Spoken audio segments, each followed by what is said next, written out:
갈라디아서 5장 1절부터 6절입니다. 갈라디아서 5장 1절부터 6절.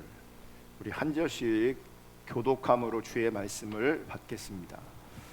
그리스도께서 우리를 자유롭게 하려고 자유를 주셨으니 그러므로 굳건하게 서서 다시는 종의 멍에를 매지 말라. 보라, 나 바울은 너에게 말하노니 너희가 만일 할례를 받으면 그리스도께서 너희에게 아무 유익이 없으리라. 내가 할례를 받는 각 사람에게 다시 증언하노니 그는 율법 전체를 행할 의무를 가진 자라. 율법 안에서 의롭다함을 얻으려 하는 너희는 그리스도에게서 끊어지고 은혜에서 떨어진 자로다. 우리가 성령으로 믿음을 따라 의의 소망을 기다리노니 그리스도 예수 안에서는 할례나 무할례나 효력이 없으되 사랑으로서 역사하는 믿음 뿐이니라. 아멘. 오늘은 갈라디아서 강의 33번째 시간입니다. 오늘은 자유를 주셨으니 라는 제목을 가지고 하나님 말씀 나눌 때에 하나님의 은혜가 우리 모두 가운데 함께 할 수 있기를 주님의 이름으로 축복하고, 특별히 하나님의 기준이 선명하게 비춰질 수 있기를 주님의 이름으로 축복합니다. 여러분, 저는 영적 분별력을 아주 중요하게 여깁니다. 그러니까 제가 개인적으로 중요하게 여기는 게 아니고요, 하나님께서 영적 분별력을 아주 중요하게 여기십니다. 우리가 살아가고 있는 우리 시대는 이 영적 분별력이 절박하게 필요한 시대입니다. 이런 사람이 우리 주변에 있을 수 있습니다. 나는 하나님을 압니다. 나는 하나님을 사랑합니다. 나는 참된 믿음을 소유하고 있습니다. 그러니까 자신이 하나님 안다고 생각하는 겁니다. 자신이 하나님 사랑하고 있다고 생각합니다. 그러므로 자신은 참다운 믿음을 소유하고 있다고 여기는 겁니다. 사람들 앞에 내가 그런 사람이라고 주장하지는 못할 수 있습니다. 하지만 스스로는 그렇게 여길 수 있습니다. 그런데 나는 주님을 압니다. 나는 주님을 사랑합니다. 그러므로 나는 참된 믿음을 소유한 자입니다 라고 스스로 아무리 여길지라도 그분에게 영적 분별력이 없다면 그분은 주님을 아는 거 아닙니다. 그분은 주님 사랑하는 거 아닙니다. 그분은 참된 믿음을 소유한 거 아닙니다. 영적 분별력이 있을 때 그분이 주님을 아는 것이고, 영적 분별력이 있을 때 그분이 주님을 사랑하는 것이고, 영적 분별력이 있을 때 그분이 참된 믿음을 소유한 겁니다. 그러면 내가 주님을 알아요, 내가 주님을 사랑해요, 내가 참된 믿음 가운데 있어요 주장하기 전에, 스스로 그렇게 여기기 전에 나에게 이 영적 분별력이 있는가, 이것을 점검하셔야 돼요. 이 영적 분별력이 없으면 주님을 아는 것도 주님을 사랑하는 것도 참된 믿음도 아니라는 걸 기억하셔야 합니다. 아닙니다. 여러분, 오늘날 우리 시대는, 또 특별히 교회는 이 왜곡된 신앙, 왜곡된 진리로 사실은 몸살을 앓고 있습니다. 하나님 관점에서 보면 참된 신앙을 진짜로 추구하는 사람이 정말 소수입니다. 이 얘기 뭔지 아세요?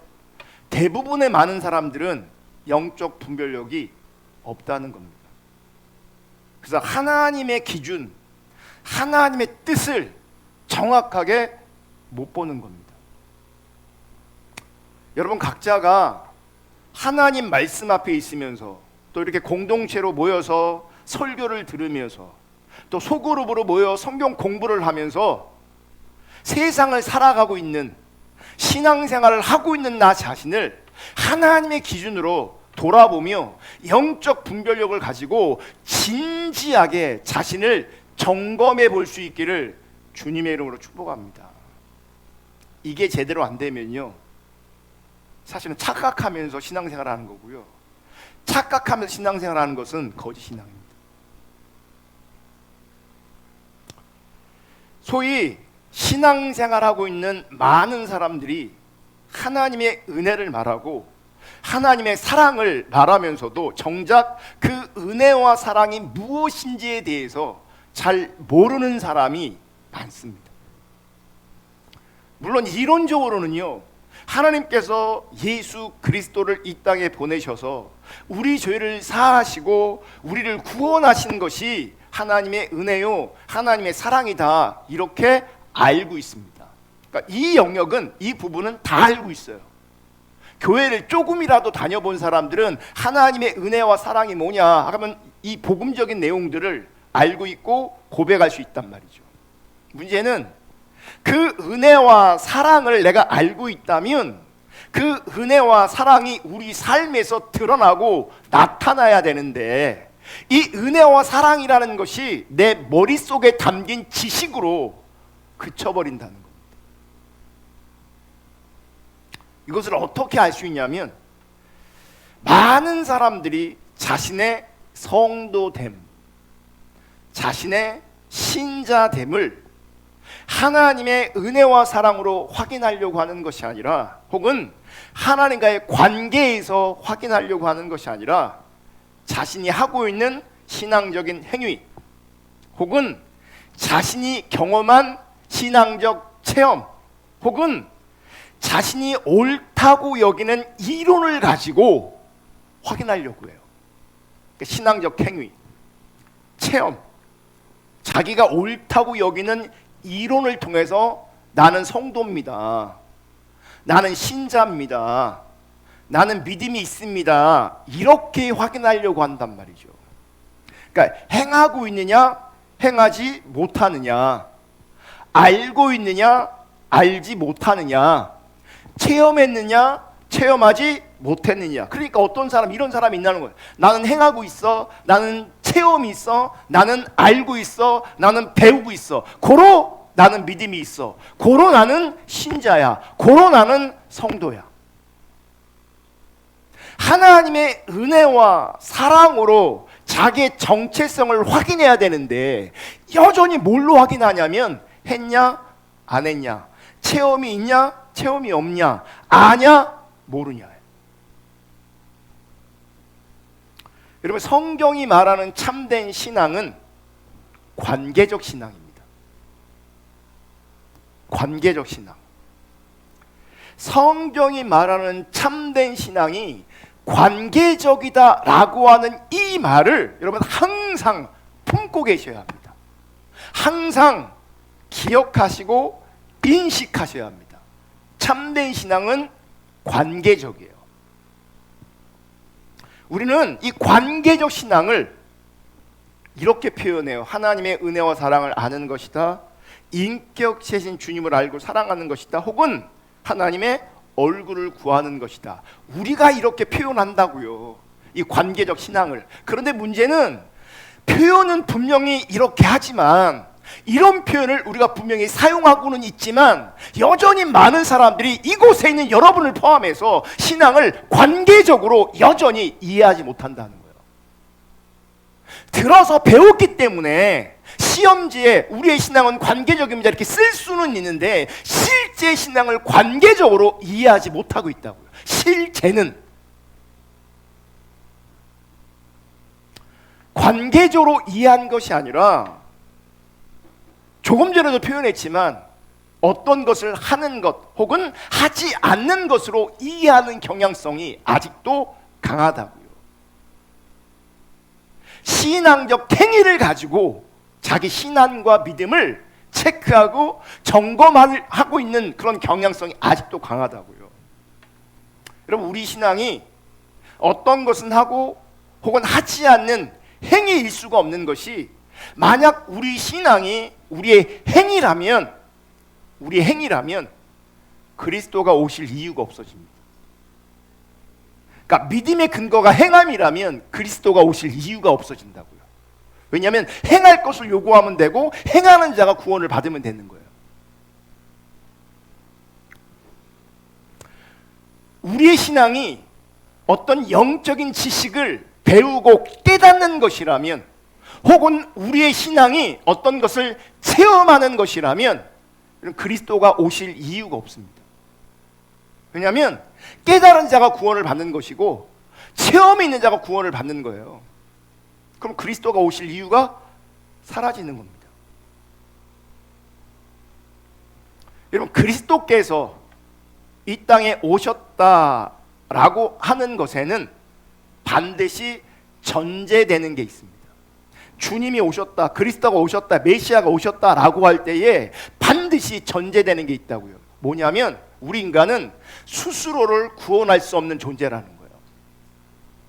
신앙의 근거가 행위거든, 신앙의 근거가 깨달음이면, 신앙의 근거가 어떤 체험이라면 그리스도가 올 필요가 없다고요. 내가 뭐 하면 돼요? 행하면 되는 거고요. 내가 뭐 하면 돼요? 체험하면 되는 거고요. 내가 깨달으면 되는 거예요. 그럼 구원에 이르게 되는 거예요. 거기엔 그리스도가 오실 이유가 전혀 없는 거죠. 그리스도가 와야 된다는 것은 우리에게 구원이 구원 받을 수 있는, 우리 스스로를 구원할 수 있는 그런 존재가 아니라는 거죠. 우리 스스로 구원할 수 있는 근거가 하나도 없다고요. 하나도. 그러므로 우리의 그 어떤 행위로도, 우리의 어떤 그 깨달음으로도, 우리의 어떤 체험으로도 우리는 도저히 구원받을 수 없다는 겁니다. 이 얘기는 뭔지 아세요? 구원과 상관없이 우리는 얼마든지 무언가를 행할 수 있고, 구원과는 상관없이 우리는 무언가를 깨달을 수 있고, 구원과는 상관없이, 신앙과는 상관없이 무언가를 체험할 수도 있다는 거예요. 근데 그것이 우리의 구원을 보장하는 게 아니라고요. 그게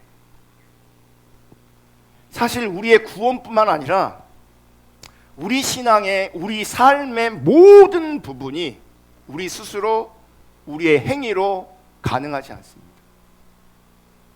구원뿐만 아니라 우리의 삶과 신앙생활 전부가 오직 은혜로만 가능합니다. 바울은 그 은혜에 대해서 이렇게 얘기해요. 몇 구절만 찾아볼 거예요. 로마서 3장 23절. 모든 사람이 죄를 범하였음에 하나님의 영광에 이르지 못하더니, 그러므로 인간의 자원으로 하나님의 영광에 이를 수 있는 사람은 한 사람도 없습니다. 이게 우리의 존재성입니다. 24절. 그리스도 예수 안에 있는 속량으로 말미암아 하나님의 은혜로 값없이 의롭다 하심을 얻은 자 되었느니라. 뭘 말합니까? 우리의 구원에 있어서 하나님의 은혜가 절대적으로 필수라는 거예요. 절대적으로. 에베소 3장 7절 8절.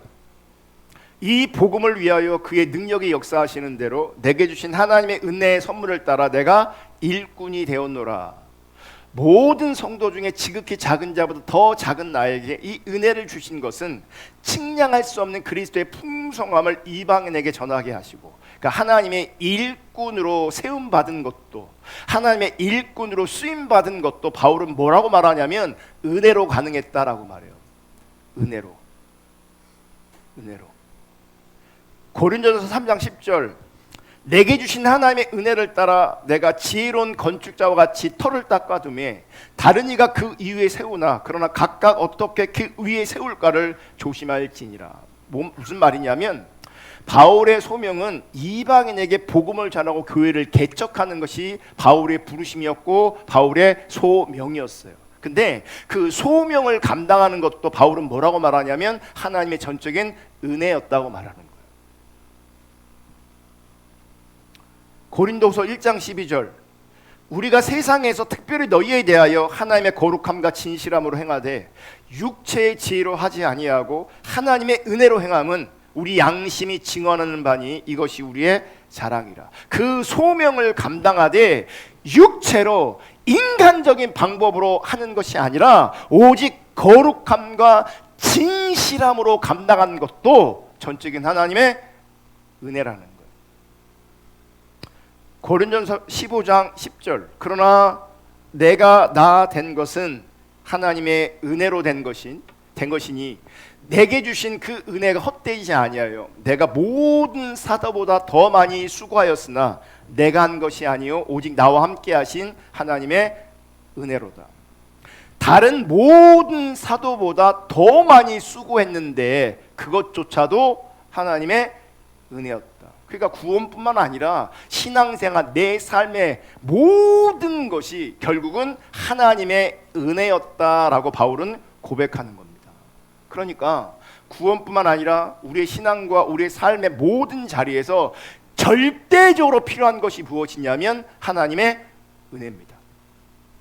주님의 은혜입니다. 자, 보세요. 그러면 모든 것이 주님의 은혜라면, 그래서 주님의 은혜가 우리 가운데 절대적으로 필요하다면 생각해 보세요. 자기 행위를 가지고 혹은 자기의 어떤 깨달음을 가지고 어떤 지식을 가지고 어떤 체험을 가지고 자기 신앙을 확인하려고 해서는 될까요? 안 될까요? 안 되는 거죠. 모든 것이 주님의 은혜라면 그 은혜가 있냐 없냐를 확인해야지, 나의 행위, 나의 깨달음, 나의 지식, 나의 체험을 가지고 내 신앙을 점검하거나 확인해서는 안 되는 겁니다. 그런데 문제는 아직도 많은 사람들이 구원은 하나님의 은혜요 사랑입니다. 우리의 신앙은 관계적입니다. 그래서 신앙의 본질은 하나님을 알고 사랑하는 것입니다. 그러므로 우리의 행위가 구원의 조건이 아니다라고 분명히 알고 있음에도 불구하고, 지식적으로는 알고 있음에도 불구하고 여전히 하나님의 은혜와 사랑을 입은 신자라는 것을 자기의 종교적 행위와 지식과 깨달음과 체험을 통해서 여전히 확인하려고 해요. 여전히. 그래서 우리의 대화를 가만히 들여다보면요, 자, 모든 게 하나님의 은혜라고 그랬잖아요. 그럼 결론은 내가 고백하고 말할 수 있는 건 뭐예요? 하나님의 은혜여야 되는 거예요. 강조점이 내가 구원받았어요, 나에게 이런 소명이 있었어요, 내가 이런 업적이 있어요, 내가 이렇게 수고했어요, 이게 아니라 포인트가 어디 있어요? 은혜에 있어야 되는 거거든요. 근데 우리의 뉘앙스를 가만히 들어보면 은혜는 축소되고 나한테 이런 부르심이 있어, 내가 이거를 깨달았어, 내가 이렇게 열심히 했어, 자기한테 있어요. 근데 그런 사람에게 배운 건 있으니 말은 뭐래요? 하나님의 은혜, 뭐 신앙은 관계적이고 신앙의 본질을 주님을 알고 살아, 이거 줄줄줄 나와요. 근데 실제는 자기를 자랑해요. 자기 행위를 자랑해요. 자기 깨달음을 자랑해요. 은혜가 사라진다고. 제가 한 사람한테 신앙은 관계적입니까? 행위적입니까? 제가 이렇게 물어보잖아요. 그럼 답은 여기 있는 모든 사람이 뭐라고 말할까요? 관계적이라고 말을 해요. 실제 이 예배당을 떠나서 밥 먹을 때, 우리 개인적으로 교제할 때는요, 다 자기 행위를 드러내요. 자기 자랑하느라고 바빠요. 자기 체험을 자랑하고 자기 깨달음을 자랑하고 자기 행위를 자랑하려고 막 서로 경쟁이 붙는 것 같아요. 제가 지금 이런 말을 하는 게 뭔 얘기인지 모르는 사람들이 있어요. 자기 얘기가 아닌 줄 알아요. 그런 이상한 사람이 어디 있는데 이게 인식이 안 되는 거예요. 그림이 안 그려지는 거예요. 제가 정확하게 말씀드릴게요. 당신이라고, 여러분 자신이라고, 다른 사람 아니고요. 이 시간 나로 들어야 돼. 당신, 여러분이라고.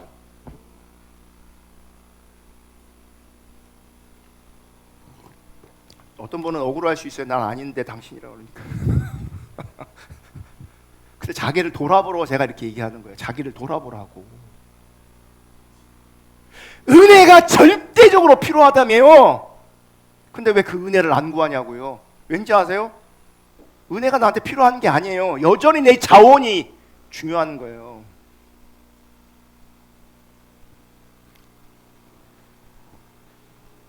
왜 말은 신앙생활은 관계적이다, 은혜와 사랑이다 등등 이렇게 신앙의 본질을 알고 있는 것 같은데 왜 자신의 종교적인 행위를 통해서, 깨달음을 통해서, 체험을 통해서 확인하려고 하는가? 여전히.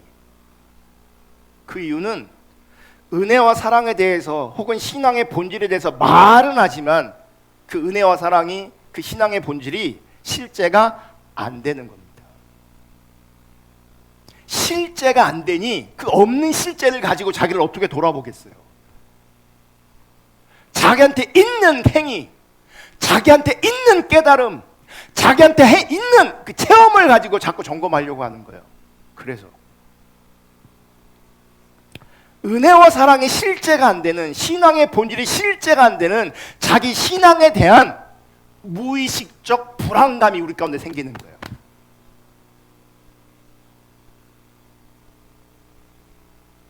무의식적 불안감. 그래서 무의식적으로 우리는 이렇게 생각하는 거예요. 하나님께서 어떤 사람을 사랑하시고 어떤 사람들에게 은혜를 베푸시고 또는 깨달음을 주시고 혹은 체험을 주시든 복을 주시든 하나님께서 어떤 사람에게 은혜를 베푸시는 데에는 그만한 행위가 있을 거예요. 사랑받고 은혜 받는 뭔가가 분명히 있을 거야. 이렇게 생각한다고요. 그래서 찾는 것이 뭐냐면 어떤 행위를 찾는 거죠. 하나님께 사랑받고 은혜 받는 행위가 뭘까? 그걸 찾는 거예요. 근데 어떤 사람들은요, 하나님의 은혜와 하나님의 사랑 받는 게 필요가 없어. 세상에서 내가 가지고 있고 누리는 게 너무 많아. 그러면 어떻게 사랑받을까? 어떻게 은혜 받을까? 이건 생각도 못하는 일이 돼버리는 거예요. 그 사람은 아예 그냥 정말 상태가 아닌 거고요. 어떤 사람은 어떻게 하면 사랑을 받을까? 어떻게 하면 은혜를 받을까라고 할 때에 그 건수를, 그 근거를 찾는 거예요. 어디에서? 행위에서. 그래서 어떤 사람은 은혜 받고 사랑받는 것을 기도를 많이 하는 것으로, 혹은 성경을 많이 읽는 것으로, 혹은 금식하는 것으로, 봉사하고 전도하고 헌신한 것으로 이해하는 거예요. 기도를 많이 하면 하나님께서 은혜를 주신다고 생각하고, 성경을 많이 읽으면 하나님께서 은혜를 주실 거라고 생각하는 거죠. 금식하면 하나님께서 은혜를 주실 거라고 생각하고, 봉사하고 전도하면, 헌신하면 하나님께서 은혜를 주실 것이라고 이해하는 거예요. 그래서 사람이 내세우는 것이 무엇이냐면 하나님의 사랑과 은혜를 받을 만한 어떤 신앙적 기준, 종교적 기준을 이제 스스로 정하는 거죠. 나는 기도를 많이 할 거야, 열심히 할 거야, 성경을 열심히 읽을 거야, 전도를 많이 할 거야. 자기 나름대로 이런 신앙적 기준을 정하고 열심히 그걸 해요. 왜요? 은혜 받으려고, 하나님 앞에 인정을 받으려고. 혹은 어떤 사람은 교회가 혹은 단체가 정해주는 어떤 기준을 따라가는 거야. 그거 잘하면 내가 은혜를 받는 거야. 나는 참된 신앙인이야. 이렇게. 하나님 편에서는 우리에게 요구하는 기준이 하나도 없는데도 불구하고 인간 편에서 스스로 기준을 만들어서 그 기준에 미달될 때에 신앙이 부족한 것으로 여기는 겁니다. 그 기준에 미달될 때에 불안한 거예요. 그래서 신앙은 관계입니다. 신앙의 본질은 주님을 알고 사랑하는 겁니다. 들으면 맞거든요, 성경적으로. 근데 내 상태는 여전히 그건 막연하고, 관계는 막연하고 신앙의 본질은 너무너무 막연해.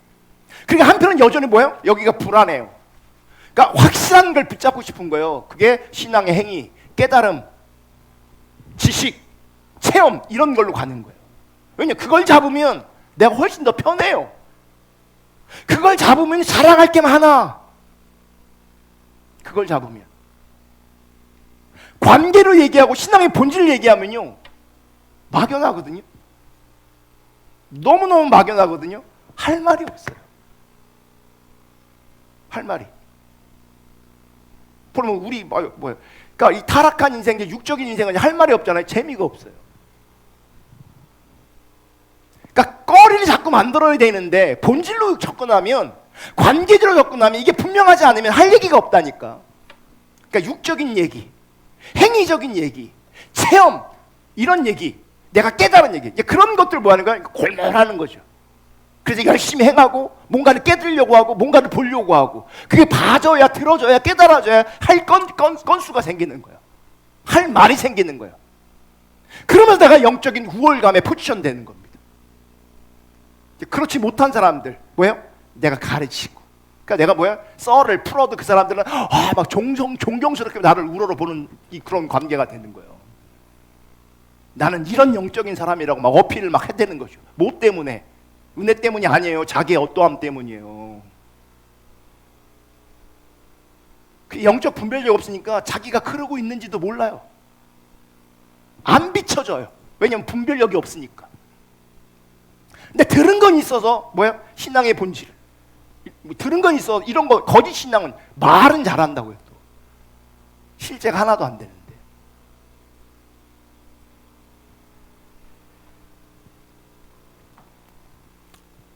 그래서 어떤 기준을 만들어서 그 기준에 미달될 때 부족한 거로 단정하고, 그 기준에 미달될 때 불안한 것입니다. 여러분, 이게 법에 매여 사는 거예요. 이게 이렇게 법에 매여 사는 것을 우리는 다른 복음이라고 말하고 율법주의라고 말하고 거짓 신앙이라고 말하는 거예요. 그러니까 거짓 신앙은 어떤 이론을 말하는 게 아니고요, 우리의 상태를 말하는 거예요. 다른 복음은 잘못된 가르침을 말하는 게 아니고요, 우리의 상태를 말하는 거예요. 여전히 신앙의 본질을 듣고 있어도, 관계적인 신앙을 듣고 있어도 내가 어떤 법을 만들어서 어떤 기준을 만들어서 거기에 자꾸 도달하려고 한다면 그게 다른 복음이고 그게 율법주의고 그게 거짓 신앙이라고요. 그게 안 되면 불안하고, 그게 잘 되면 영적 우월감을 가지게 되는 거예요. 그래서 거기에 은혜가 어디 있어요? 거기에 은혜가 어디 있냐고요. 나의 행위를 자랑하는 그 자리에 은혜가 어디 있고, 나의 깨달음을 자랑하는 그 자리에 은혜가 어디 있으며, 나의 체험을 자랑하는 그 자리에 은혜가 어디 있냐고요.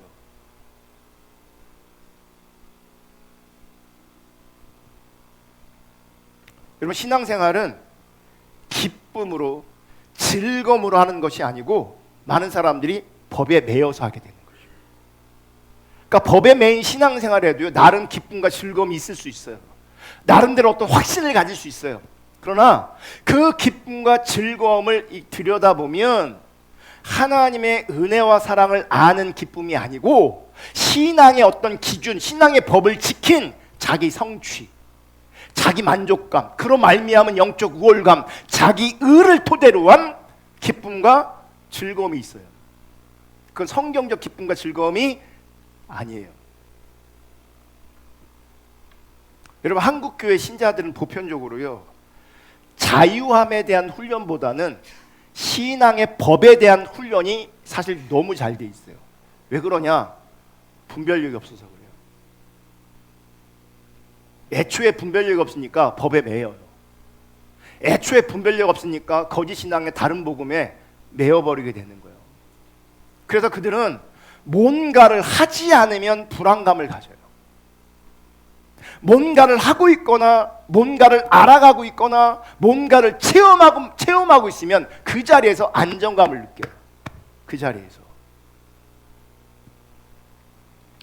여러분, 우리가 신앙적인 행위를 하는 것 중요합니까? 안 중요합니까? 중요합니다. 우리가 신앙생활을 할 때 기도하는 것, 성경을 읽는 것, 봉사하고 헌신하는 것 등등, 이게 다 필요한 것이고요, 참으로 중요한 요소들입니다. 그런데 다른 관점에서 보면 기도하는 것이, 성경 읽는 것이, 봉사하고 헌신하는 것이 여러분 위험할 수 있다는 걸 아셔야 돼요. 위험할 수 있어요. 어떤 경우는요, 기도를 열심히 하는 것, 열심히 성경 읽는 것, 열심히 봉사하고 헌신하는 것, 그 굉장히 위험할 수 있습니다. 그래서 열심히 특심인 사람들이 사실은요, 그분들이 관계적이고 본질적이지 않으면 열심히 특심인 사람들이 얼마나 위험한 사람인지 몰라요. 자기뿐만 아니라 다른 사람도 자기 같은 사람 만들 수 있어요. 되게 위험한 겁니다. 그러니까 그런 사람 열심히 안 하는 게 나아요, 사실은.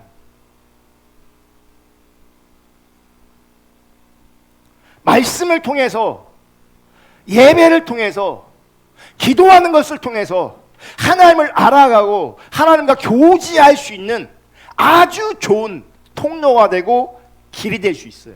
이런 관점에서 말씀 앞에 있고 기도하는 거 굉장히 유익한 거죠. 은혜죠. 그런데 어떤 신앙적 기준을 성취하기 위해서 기도, 말씀, 묵상 이런 방법들이 동원되어진다면 그것을 통해서 내가 자기 의에 빠지고 자기 만족, 자기 성취감에 빠져버리고 영적 우월감을 갖게 된다면 지금 기도, 말씀, 예배, 전도, 봉사 그 모든 것일지라도 버려야 되는 겁니다.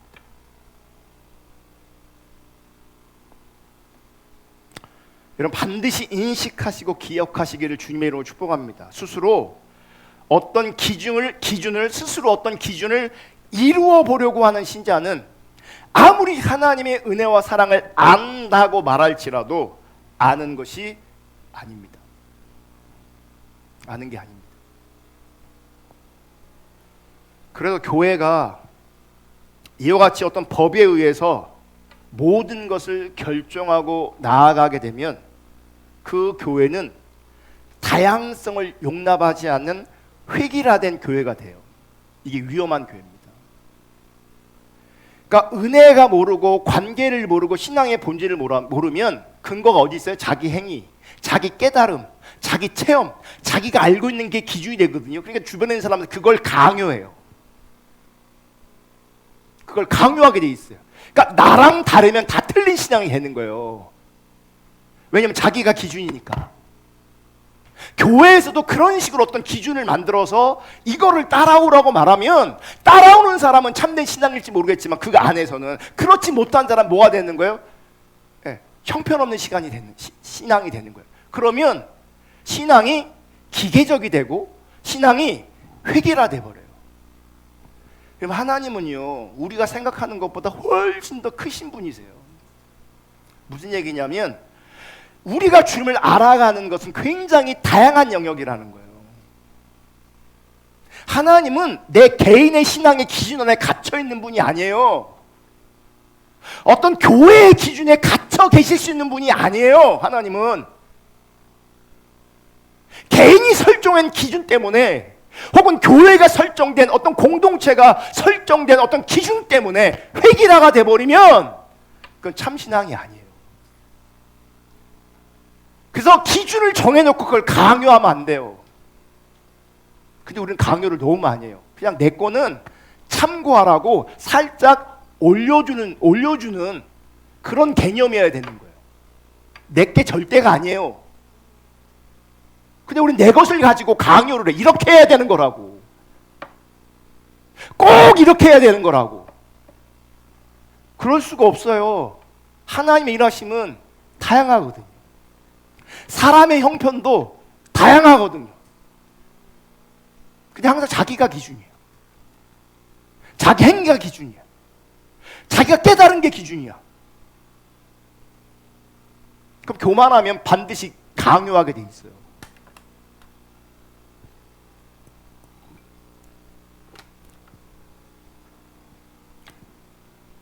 이렇게 획일하게 되면 하나님의 은혜와 사랑이 교회를 다스리는 것이 아니라 법이 교회를 다스리게 돼 있어요.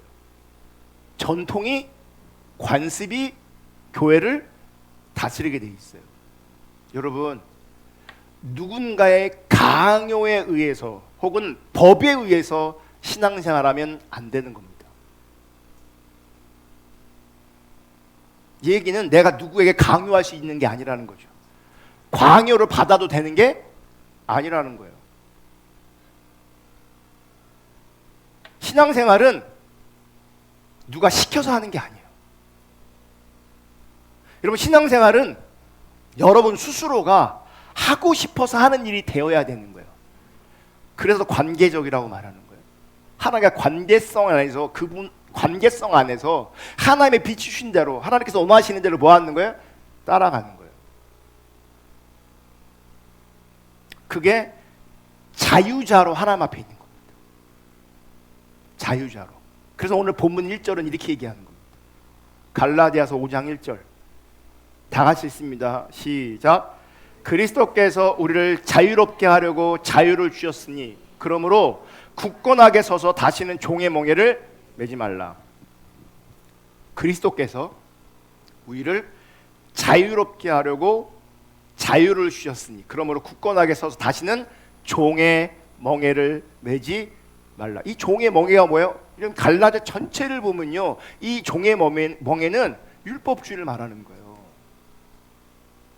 그러니까 우리가 영적 분별력이 없고 참된 신앙이 무엇인지 잘 모르잖아요. 그러면 우리는 이 종의 멍에를 매게 돼 있어요. 자유롭지 않아요. 여러분, 그리스도가 우리를 자유케 하셨다는 것은 그리스도 안에서는 그 어떤 법도 효력이 없다는 겁니다. 자, 6절 다 같이 읽습니다. 시작. 그리스도 예수 안에서는 할례나 무할례나 효력이 없을 때 사랑으로서 역사하는 믿음 뿐이라. 여러분, 그리스도 안에서는요, 할례나 무할례나 효력이 있어요, 없어요? 없어요. 그러니까 그 어떤 법도, 그 어떤 신앙적 기준도 효력이 없다라고 말하는 거예요. 없다라고. 봐요, 이게 무시무시한 말이에요. 사실은 바울이 할례를 건들고 있다, 할례를 건들고, 이게 무시무시한 말인데, 유대인들이 나는 하나님의 선택된 백성이다라고 하는 징표가 뭐예요? 할례라고요. 그러니까 유대인들에게 있어서 할례는, 우리한테는 이게 문화적으로 상관없는 일이니까 그렇게 중요하게 안 다가오지만, 유대인들에게 할례는 굉장히 중요한 요소라고요. 정체성에 관련된 거라고요. 그런데 그 할례조차도 지금 바울은 뭐라고 말해요? 아무런 효력이 없다. 그리스도 안에서 아무런 효력이 없다, 이렇게 말해요. 할례마저도. 여러분, 할례가 효력이 없다는 것은 그 어떤 법도, 그 어떤 행위도, 그 어떤 지식도, 그 어떤 깨달음도, 그 어떤 체험도 우리를 주님께로 인도할 수 없다는 겁니다. 그것 자체가 우리를 그리스도께로 인도하는 게 아니라는 거예요. 효력이 없다고요. 할례를 받든지 할례를 안 받든지 그게 의미가 없다, 효력이 없다 말하는 거예요. 네가 뭔가를 행했냐? 그거 의미 없을 수도 있어. 네가 뭔가를 깨달았느냐? 그거 의미 없을 수 있어. 네가 뭔가를 체험했느냐? 그거 하나도 의미 없을 수 있어. 효력이 없다고, 이렇게 말씀하시는 거예요. 근데 우리는 꿈이라도 뭐 하나 신령한 꿈 꾸잖아요. 난리가 나요. 막 내가 신령한 존재가 돼요. 막 산신령이야. 막 뭐 하나 막 뭐 그림에 하나 나타나면 이거 엄청 신령한 줄 알아요. 그거 효력이 없다니까요. 그거 아무것도 아니라니까요. 그게 중요한 게 아니라고요. 그러니까 꿈꾸는 사람 맨날 뭐 하는지 기대해요. 꿈꿔. 오늘 무슨 꿈을 꿀까? 오늘 꿈을 통해 뭘 말씀하실까? 그게 효력이 없는데, 그거 아무것도 아닌데. 근데 내가 거기에 매여버리면요, 사단이 그걸 갖고 뭐 하겠어요? 장난을 쳐요. 쓸데없는 꿈 계속 집어넣어줄 수 있어요. 그럼 나는 왜 골똘히 생각하는 거지? 이게 무슨 꿈일까? 무슨 의미일까? 무슨 영적인 의미가 있을까? 이러고 있다고요. 거기 매여버려요. 개꿈. 내가 의미를 모르겠다. 그럼 개꿈이에요, 개꿈. 의미를 모르면 개꿈이지 뭐. 하나님께서 꿈을 보여주셔도 내가 의미를 모르면 개꿈이지 뭐. 어떡하겠어요, 그거. 그거 본 것 자체가 의미 있는 게 아니잖아요. 깨달으면 뭐해? 못 살아내는데. 지식을 알면 뭐해? 실제가 안 되는데.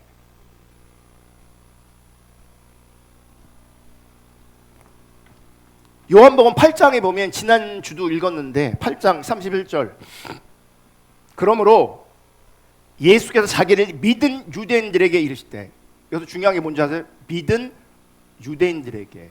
자기는 어떻게 생각해요? 지금 믿는다고 생각해요. 그러니까 내가 믿는다고 생각하는 것조차도 중요한 게 아닐 수 있어요. 그래서 내 믿음을 의심하셔야 돼요. 그러니까 누가 위험하냐? 확신하는 사람이 위험하고요, 누가 하나님의 은혜를 입을 수 있냐? 의심하는 자가 은혜를 입을 수 있어요. 왜냐하면 의심해야 점검하니까. 의심해야 겸손할 수 있거든요. 그러니까 열심히 특심인 사람이 위험한 사람이라고요. 그러면 이제 열심히 안 하는 사람은 내가 좀 난 거냐? 그 사람도 위험한 거예요. 뭐냐면 열심히 특심인 사람은 영향력을 가져서 위험한 거고요. 열심히 안 하는 사람은 본인만 하나님 앞에 아무런 의미가 없는 겁니다. 그러니까 하나님 앞에 의미가 없는 건 똑같은 겁니다. 열심히 하는 사람이나 열심히 안 하는 사람이나.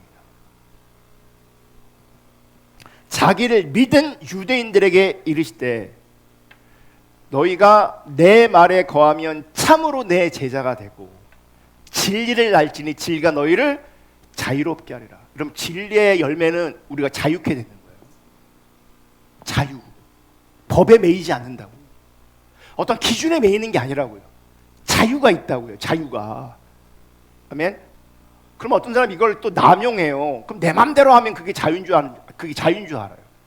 그러면 막 술 먹고 그러면서 나는 자유해. 넌 자유 없냐? 나는 자유해. 그런 거 말하는 게 아니라고요.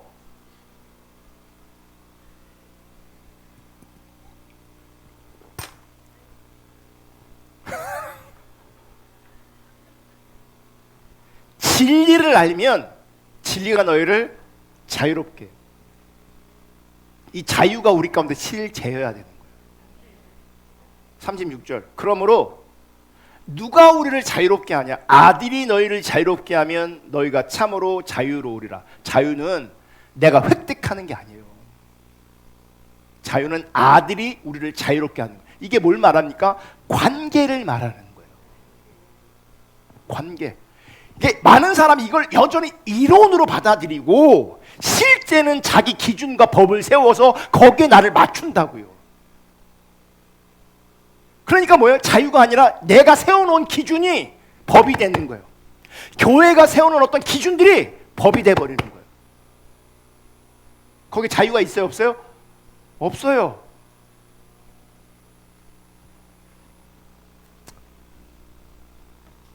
요한복음 8장 44절. 너희는 너희 아비 마귀에서 났으니. 이게 무슨 말인 게 뭐냐면 본인들은 어떻게 생각하고 있어요? 예수를 믿는다고 생각했다고요. 근데 예수님 뭐라 그래요? 마귀 자식이라고 얘기하는 거예요. 그러니까 내가 나를 인식하는 것과 하나님이 나를 인식하는 것이 어떻게 달라요? 완전히 다를 수 있다고요. 완전히. 이 부분에 우리 가운데 진지한 고민이 있어야 되는 거예요.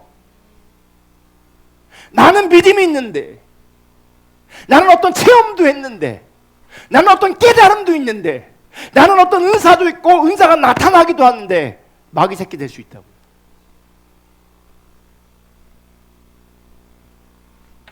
너희 아비의 욕심대로 너희도 행하고자 하느냐. 그러니까 뭐 이런 사람들의 특징이 뭔지 아세요? 자기 중심이 강해요. 여기서 욕심은 뭐예요? 육체의 소망, 육체의 소욕, 육신, 육체. 이게 다 뭐와 연결돼? 자기 중심성과 연결되어 있어요. 이런 사람이 자기 중심이 세니까 온유할 수가 없어요. 오늘날 사람들이 다 세거든요, 사실은. 그러니까 우리가 좀 거리가 있으면 참 착하고 온유하고 다 그런 사람들이에요. 근데 가까이 가면 다 세. 세도 너무 세.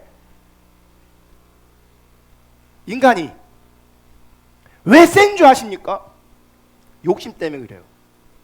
탐심 때문에 그래요. 그 탐심과 욕심이 자기 관점이 되는 거예요. 자기 관점이 뭐예요? 그게 자기 기준이 되는 거예요. 그래서 내 기준이 안 맞으면 다 나쁜 놈이에요. 내 기준이 안 맞으면. 그는 처음부터 살인한 자요 진리가 그 속에 없으므로 진리에 서지 못하고 거짓을 말할 때마다 제 것으로 말하나니 이는 그가 거짓말장이요 거짓의 아비가 되었습니다. 그러므로 45절. 내가 진리를 말함으로 너희가 나를 믿지 아니하는도다. 봐봐요. 믿음이 있어. 근데 예수님 뭐라 그래요? 너는 믿음이 있는 게 아니라 너희 아비는 마귀야. 너는 마귀 새끼야. 그럼 어떻게 해야 돼요? 그게 진리잖아요. 그러면 여기가 무너져야 되는 거예요. 내가 믿음이 있는 줄 알았더니, 내가 예수를 믿는 줄 알았더니 거꾸로 내가 마귀 새끼였구나. 여기가 무너져야 되는 거거든요. 근데 진리를 말하잖아요. 사람들이 시험에 듭니다. 왜냐하면 그걸 인정하지 않습니다. 그러니까 내가 진리를 말함으로 너희가 나를 믿지 아니하는도다. 시험이 들어요. 오늘은 안 읽지만 지난주 읽었잖아요. 결국 왜 돌들어 예수를 죽여버리려고 해요. 진리를 말했는데, 사실을 말했는데 그들은 그 진리를, 그 사실을 인정하지 않아요. 그래서 예수를 죽여버리려고 해요. 47절, 하나님께 속한 자는 하나님의 말씀을 듣나니 너희가 듣지 아니함은 하나님께 속하지 아니함이니. 하나님의 말씀을 듣지 않으면요, 하나님께 속하지 않은 거예요.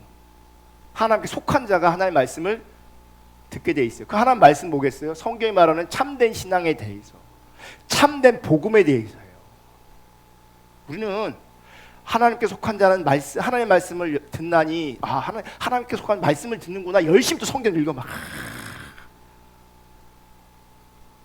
그러면 자기는 말씀이 있는 자로 여기는 거예요. 진리가 있는 자로 또 여기는 거예요. 그 행위에 또 뭐예요? 매어버리는 거예요. 이 타락한 인간이 어떻게 보면 답이 안 나와. 못 알아먹어. 그래서 분별력이 중요하다고요. 그래서 분별력은 이론이 아니고 실제라고요. 유대인들이 혈통적으로는 분명히 아브라함의 자손이에요. 그래서 그들은 구원의 확신이 있었어요. 아브라함의 자손이니까. 할례도 받았으니까.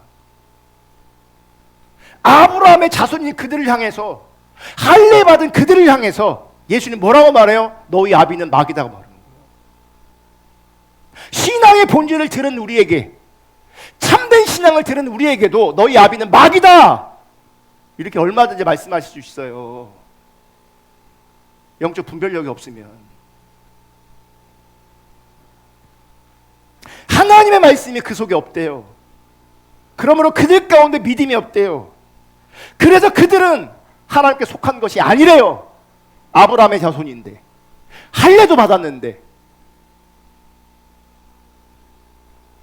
우리도 똑같아요. 행위도 있는데, 깨달은 것도 있는데, 지식도 있는데, 체험도 있는데, 너는 하나님께 속하지 않았다.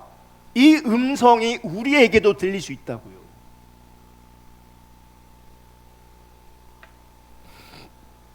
그러니까 할례를 받았느냐 안 받았느냐, 혈통적으로 아브라함의 자손이냐 아브라함의 자손이 아니냐, 이제 이게 중요한 게 아니라고요.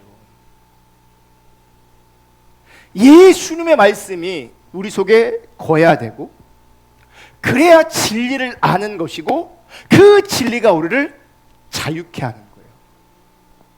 아들이 우리를 관계성 안에서 자유케 한다고요. 그 어떤 것에도 매이거나 묶이지 않는다고요. 많은 사람이 어떤 이론에, 어떤 조직에, 어떤 사람에 묶여 있어요. 자유롭지 않다. 그 얘기 뭔지 아세요? 진리가 내 속에 거하고 있지 않은 거예요.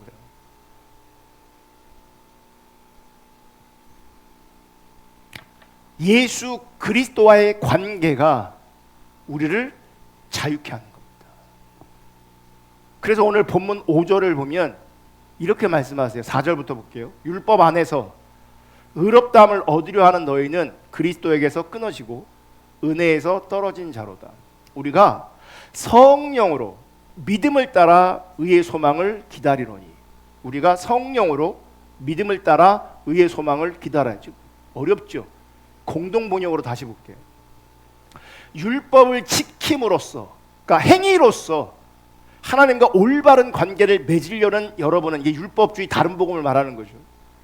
그리스도와의 관계가 끊어졌고 은총에서 벗어났습니다. 그러니까 자기 행위, 자기 깨달음, 자기 지식, 자기 체험 막 계속 주장하잖아요. 그분은 자기 감정이 어떤 것과 상관없이, 자기 기분과 상관없이 그분은 그리스도에게 끊어진 사람이에요.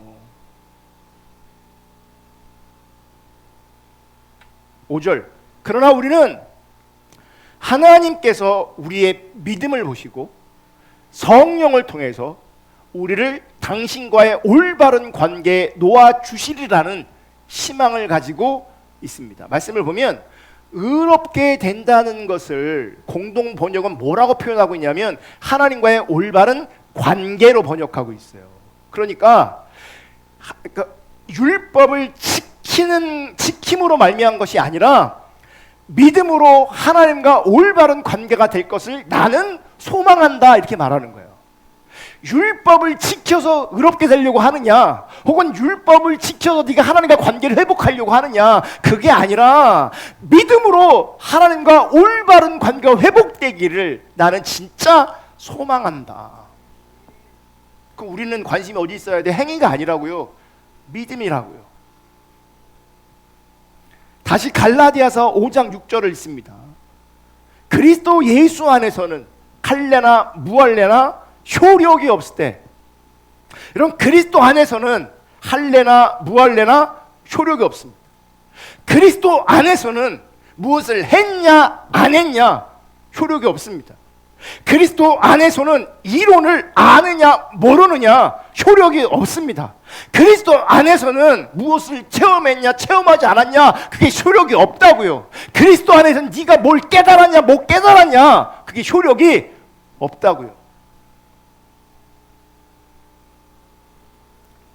그렇다면 그리스도의 몸이라고 하는 교회가 신앙에 대한 올바른 이해가 전제되지 않는 그 자리에서 어떤 기준을 정해서 그것을 지킬 것을 신자들에게, 성도들에게 요구한다면 그것은 굉장히 위험한 게 될 수 있어요.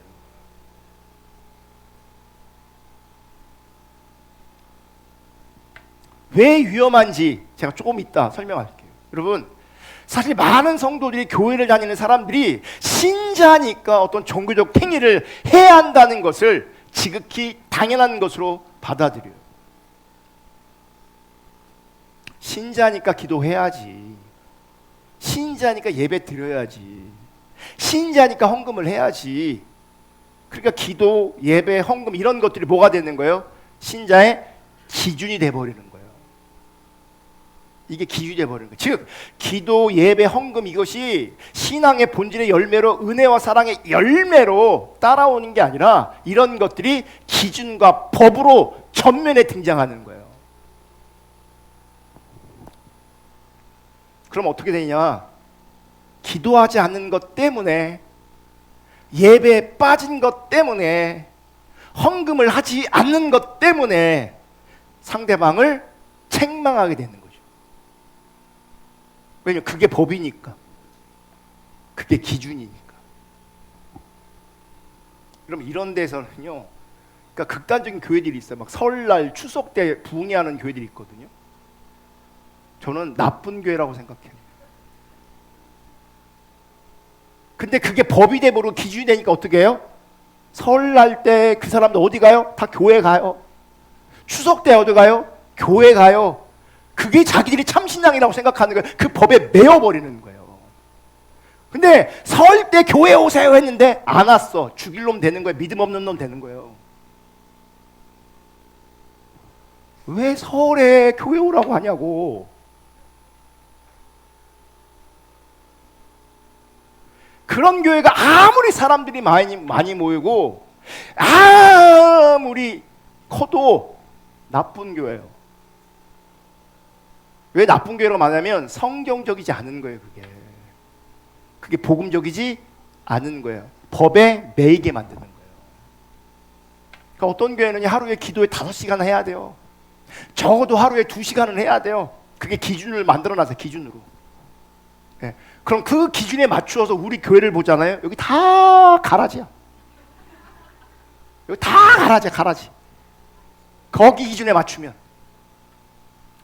하루에 막 10장 뭐 이렇게 기준을 정해놓는단 말이에요. 30장. 여기 다 가라지야, 다 가라지. 여러분, 그 교회에 제가 바빠요, 일이 많아, 이게 통할 것 같아요? 절대 안 통해요. 생업을 포기하고 막 기도하는 거야. 막 생업을 포기하고 성경을 읽어. 막 생업을 포기하고 집회에 참석해. 거기 법에 매여 있는 거예요. 그게 효력이 없는데, 하나님 앞에서. 물론 예배, 헌금, 기도, 말씀 있는 것 이런 행위를 하지 않는 것이 정당하다 이렇게 말하는 게 아니에요. 그렇게 오해하시면 안 돼요. 지금 성경이 진짜 말하는 바가 무엇인가를 정확하게 들으셔야 되는 거예요. 지금 종교적 행위, 의무 하지 말라고 하는 게 아니에요. 지금 성경은 당신이 무언가를 행하고 있을 때 법으로서 행하고 있는 것이냐, 아니면 하나님과의 바른 관계로 은혜와 사랑으로 하고 있느냐, 이거를 묻고 있는 거예요. 여러분, 헌금만 하더라도요, 법으로 하는 사람이 헌금 많이 할까요? 은혜와 사랑을 알아서 열매로 하는 사람이 헌금을 많이 할까요? 후자입니다. 이것도 저것도 아닌 사람이 지를 사랑하는 사람이 헌금을 안 하는 거죠. 적당히 하는 거죠. 진짜 내가 주님을 사랑하면요, 주님께 드리는 것이 아까운 게 아니고 기쁨이에요. 없어서 그게 한인 거지. 없어서. 네. 만약에 우리 교회가 뭘 한다고, 여러분 헌금해 주세요, 제가 막 광고를 해. 그러면요, 주님 사랑하는 사람은요, 심에 지나도록 자원하는 마음으로 그 일에 동참하려고 합니다. 근데 어떤 사람은 얼마나 할 거야? 자네 얼마나 할 거야? 그 이 사람이 5만 원 한대. 아, 그 수준에 하면 되겠구나. 그게 무슨 신앙입니까? 그게 무슨 신앙이야? 오늘 본문 3절을 볼게요. 법을 지키려고 하는 것이 얼마나 위험한가. 법을 지킴으로 말미암아 의롭게 되려고 하는 사람들, 법을 지킴으로 말미암아 하나님과 관계를 회복하려고 하는 사람들, 이게 얼마나 위험한가. 즉 다른 복음, 율법주의, 거짓신앙이 얼마나 위험한가. 5장 3절, 내가 할례를 받은 각 사람에게 다시 증언하노니 그는 율법 전체를 행할 의무를 가진 자라. 법을 지켜서 하나님과 관계를 회복하려고 하느냐, 의롭다 여김 받으려고 하느냐, 그렇다면 너는 몇 가지 법을 지켜도 될 일이 아니라 모든 법을 전부 다 지켜야 된다. 문제는 뭔지 아세요? 우리 가운데 율법 전체를 지킬 수 있는 능력이 없다고요. 그리고 이런 신앙관을 추구하잖아요. 참담합니다. 결과가 4절, 율법 안에서 의롭다함을 얻으려고 하는 너희는 그리스도에게서 끊어지고 은혜에서 떨어진 자라는 거예요. 지금 할례를 주장하는 자들, 신앙적 행위를 주장하는 사람들, 자기 행위, 자기 깨달음, 자기 열정, 이런 사람들은요, 지금 어떻다고요? 그리스도에게서 끊어진 사람이라고요. 보세요. 그래서 영적 분별력이 중요한 거예요. 아무리 열심히 해도 영적 분별력이 없는 게 드러나게 돼 있어요. 그게 뭔지 아세요? 영적 분별력이 없는 게 그리스도에게서 끊어졌기 때문에 분별력이 없는 거예요. 안경이 그리스도라면 제가 껴야 보이는 거잖아요. 그리스도가 없으면 보일 수가 없어요. 그러니까 뭐 했다고, 뭐 경험했다고, 뭐 체험했다고, 내가 뭐 알았다고, 그거 절대로 앞세우거나 주장하거나 자랑하지 않기를 주님은 축복합니다. 그게 중요한 게 아니고요, 나에게 영적 분별력이 있는 거예요. 우리가 진짜 영적 분별력이 있으면요, 우리가 세 번째 불렀던 찬양처럼요, 겸손하게 돼 있어요. 자랑할 게 없다고요. 내세울 게 없다고요. 주장할 게 없다고요.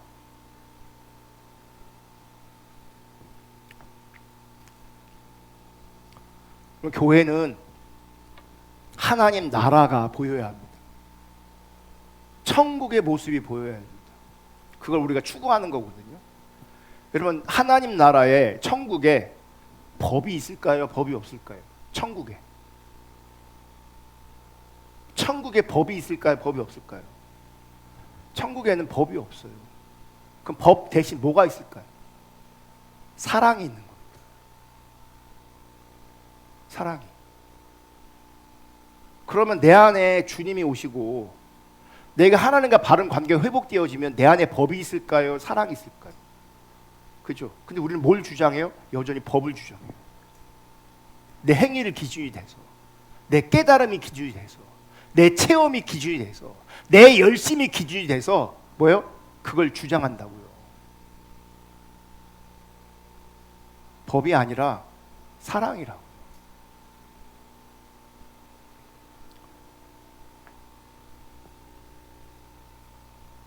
그럼 교회 안에 사랑이 있을 때 여기가 천국이 되는 거죠. 여기가 하나님 나라가 임한 것이 되는 거죠. 그럼 교회 안에 있는 사랑이 뭡니까? 우리는 또 사랑하라고 하면 친절하려고, 잘해주려고 해요. 이게 필요하죠. 근데 또 우린 또 왜곡하는 거죠. 친절하게 대하는 것이 법이 되는 거예요. 또 잘해주는 게 법이 돼버려요.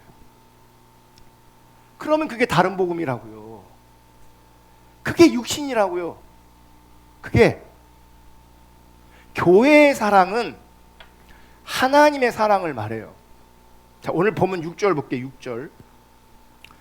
그리스도 예수 안에서는 할례나 무할례나 효력이 없을 때 사랑으로 역사하는 믿음뿐이라. 사랑으로 역사하는 믿음뿐이라. 이게 중요한 말이에요.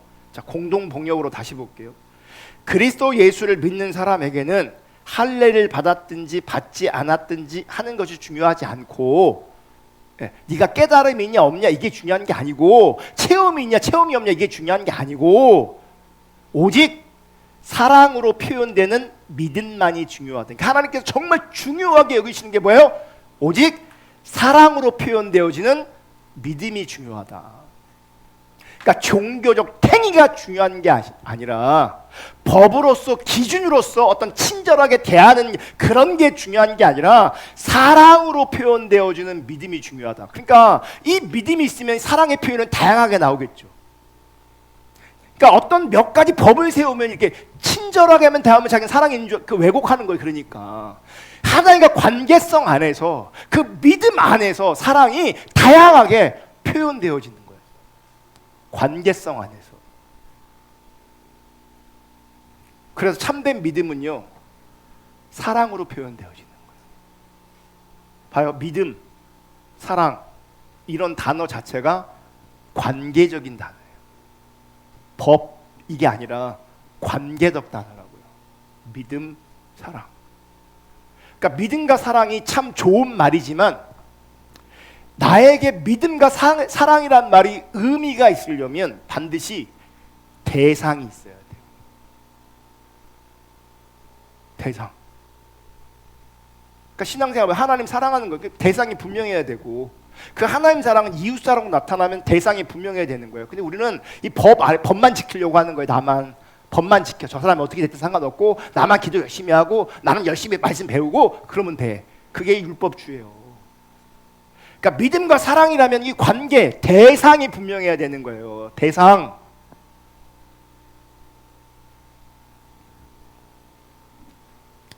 그러니까 우리가 믿음으로 하나님과 올바른 관계 가운데 있을 때 우리로 하여금 하나님의 사랑이 하나님의 사랑이 인격적으로 나를 통해 나타나는 거예요. 다양한 방식으로. 그럼 하나님의 사랑은 뭘까? 여러분, 하나님의 사랑은 법이 아니라 그랬잖아요.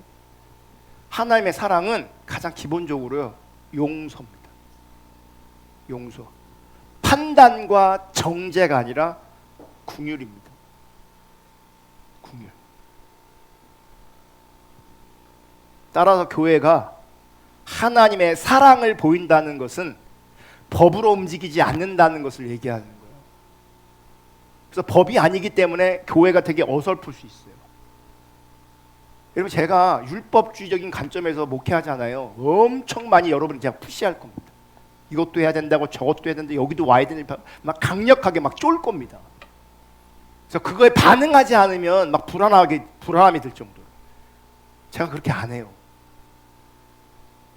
근데 또 그렇게 안 하면 우리 타락한 인간들 어떻게 하는지 알아요? 그걸 중요하게 안 받아들여요. 그러니까 인격적이지 않은 거죠.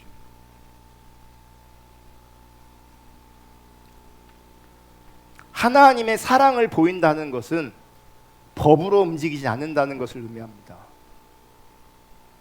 그래서 교회의 성격 중에 하나가 뭐냐면 우리가 오이코스라고 부르잖아요. 우리 소그룹을. 이 오이코스가 초대교회의 교회의 모습이었어요. 오이코스의 의미 중에 하나가 뭐예요? 가정이거든요.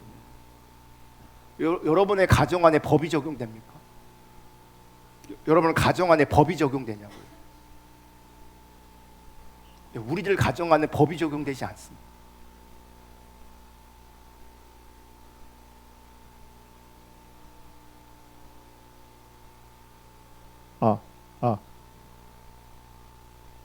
보세요. 여러분의 가정에 정관이 있습니까? 없잖아요. 왜냐면 가정은 법으로 돌아가는 게 아니거든요. 교회도 마찬가지예요. 여러 사람들이 모이기 때문에 어떤 기준들, 어떤 룰을 정할 수는 있지만 본질은 뭐냐면 사랑이에요. 사랑의 관계여야 된다고요. 아멘. 그래서 여기가 또 다른 가정인 거예요. 여기가.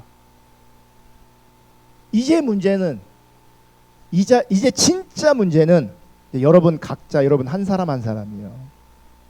나 자신부터 법에 매이지 않고 사랑에 붙들린 바 되고 그 사랑에 인도하심을 받는 자가 되어야 되는 겁니다.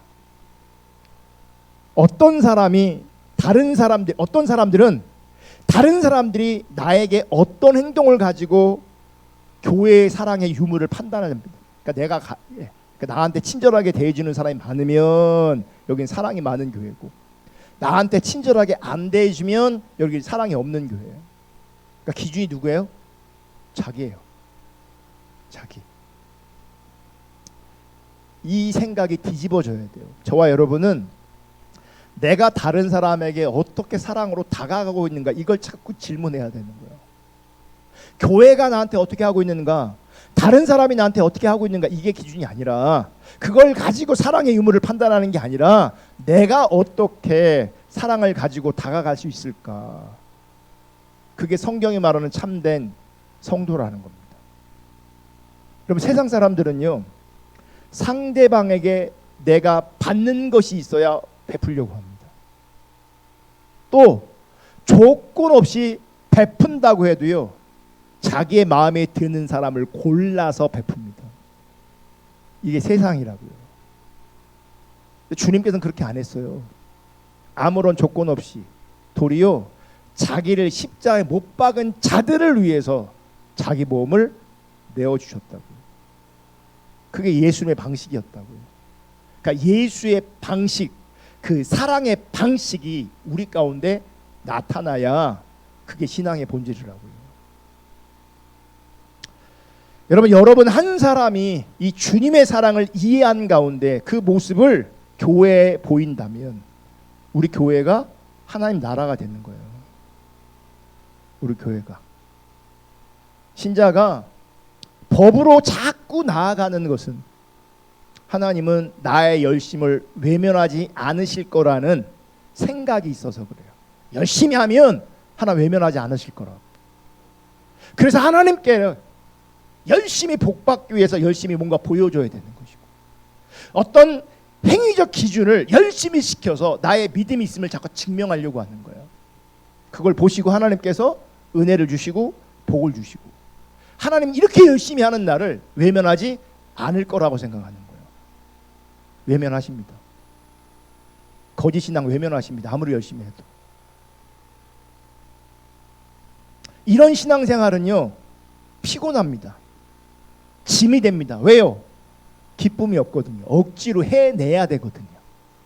억지로. 설령 필요했던 어떤 것들이 주어졌을지라도 다른 필요가 또 생기거든요. 그럼 이분들은 어떻게 해요? 금식해야 돼, 작정기도 해야 돼, 또 뭐예요? 피곤한 신앙의 여정을 또 밟아가야 되는 거예요. 그게 성경이 말하는 참된 신앙이 아니라고요. 여러분, 오늘날 교회에 가장 필요한 것이 무엇인가? 법을 지키고 신앙의 기준을 행하는 열심이 아니고 사랑으로 표현되어지는 이 믿음, 사랑으로 표현되어지는 이 믿음, 이게 중요한 겁니다. 인격적인 관계 안에서 사랑으로 표현되는 이 믿음이 우리 공동체 안에서 다양하게 드러날 수 있기를 주님의 이름으로 축복합니다. 이게 없다면 명분 있는 종교 열심을 가지고 모인다고 해도요, 그것은 책망의 도구밖에 안 되는 거예요. 너 했냐 안 했냐, 나는 했는데 넌 왜 안 하냐, 나는 이만큼 했는데 너 왜 이거밖에 안 하냐, 이렇게 되는데 너 왜 이렇게 안 하냐, 이렇게 되는 거죠. 사랑으로 표현되는 믿음이 아니죠. 자기가 법이 되고 자기가 기준이 되고 만들어 놓은 어떤 기준, 그게 법이 되고 기준이 되는 거예요. 그래서 어떤 법이나 어떤 기준을 가지고 여러분 상대방을 판단하지 않기를 주님의 이름으로 축복합니다. 용납과 용서하는 사랑으로 볼 수 있기를 주님의 이름으로 축복합니다. 그러니까 누가 자유자냐? 용납하고 용서하고 사랑하는 자가 자유한 자예요. 그게 자유한 자예요. 그게 다른 사람이 나를 돕는 자가 되어주기를 기대하지 말고 내가 먼저 자발적으로 성령의 인도하심 가운데 하나님과 관계성 안에서 내가 먼저 다른 사람을 돕고 섬기는 자리에 설 수 있기를 주님의 이름으로 축복합니다. 그리고 그러한 삶을 진짜 살아내고 싶다면 그런 삶을 위한 은혜를 구하셔야 합니다. 은혜로 가능하니까. 다른 사람이 사랑 있는 자가 되기를 구하는 게 아니라 내가 사랑하는 자로 하나님 앞에 세워질 수 있기를 구하시기를, 은혜를 구하시기를 주님의 이름을 축복합니다. 그래야 내 내면이 천국이 되고요, 우리 가정이, 우리 공동체가 천국이 되는 겁니다. 아멘. 그런 은혜가 우리 가운데 부어질 수 있기를 주님의 이름으로 축복합니다. 우리 찬양하고 기도하겠습니다.